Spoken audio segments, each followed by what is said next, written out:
This is my art history podcast on art in the industry. I'm Sean Planetta. I'm a recording arts bachelor's of science student. Today I interviewed a good friend of mine, Kelly Alexander, who graduated from the Milwaukee Institute of Art and Design, and she's a close personal friend of mine and an aspiring artist. First question we asked Kelly was, what do you see as the role of visual arts in our mass-mediated world, and particularly in your profession?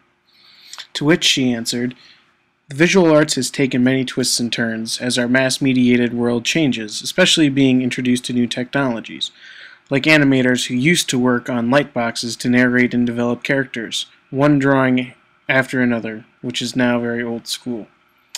Today, students take time-based media classes and learn to animate with such things as Syntec tablets, which is a much faster and cleaner way of doing the same process.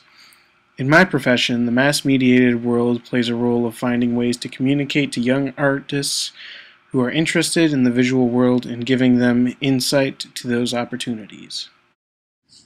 The second question I asked Kelly was, with new communications and media technologies, imagery is almost instantly available. Do you believe that this is having a positive or negative influence on the industry? Kelly responded, it is both positive and negative influences. Positive because now we can research those images and use them as references for school, projects, artwork, etc. And it's a way to stay up to date or look into the past. It can have a negative effect because some people abuse it, like not following copyright rules, or just get so wrapped up in the digital imagery world that they don't realize there is a much deeper world to learn from. And sometimes advertisements can be a huge influence on young kids. Third question was, what popular images do you see that are frequently rechanneled throughout the entertainment industry? Kelly answered with, something that I've noticed is being rechanneled throughout the entertainment industry is the need to bring back a nostalgic lifestyle and making it modern.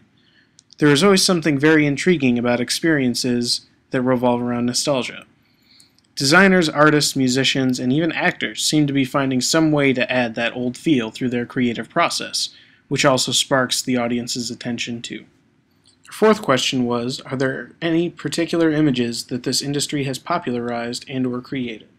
Kelly answered, Pinterest or any other networking site would really tell you what images are popular. It's the do-it-yourselves, humorous imagery, fashion, food, home improvement, etc. that keep the consumers involved. For the next question, we asked Kelly, who is one of your favorite visual artists or artists? And/or, what is your favorite style of visual art? Kelly answered, my favorite visual artist is Judy Pfaff. Her artwork is narrative installations, prints, and drawings of nature related to environments, which are all developed through the process of making and critical thinking. I look up to her because we work in a very similar way. She is a college professor and has a studio which I dream to have. Also, she has shown art all over the world.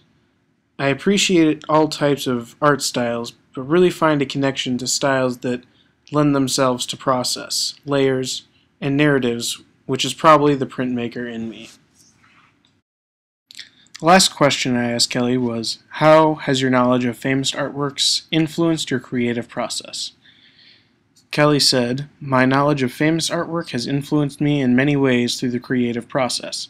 In the beginning of college, I was really inspired by Andy Warhol, who is known for his pop art and repeating images. He was part of the reason why I got into printmaking, and then I started to find my own style through that. During my senior thesis show, I wanted to create an installation piece, which I had never done before, so I researched artists to learn how to create that transition from 2 dimensions to 3 dimensions.